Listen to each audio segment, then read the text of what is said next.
حبيبه قلب رزوله، وحشتيني موت الموت. مش عارفه اجيبها لك ازاي، يا ترى اجيبها لك ازاي. عاتبتيه وقال لك انه ما كانش فاضي يرد على المسج اللي انت بعتها له من حوالي 6 7 ساعات.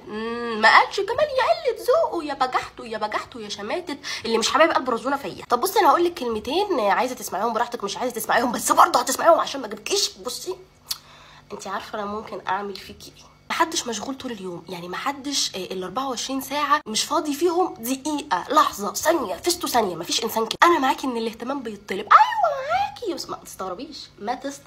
مش طول الوقت بعاتب، مش طول الوقت بطلب الاهتمام، مش طول الوقت انت فين، انت ما بتسالش، انت مشغول، انت مش معبر.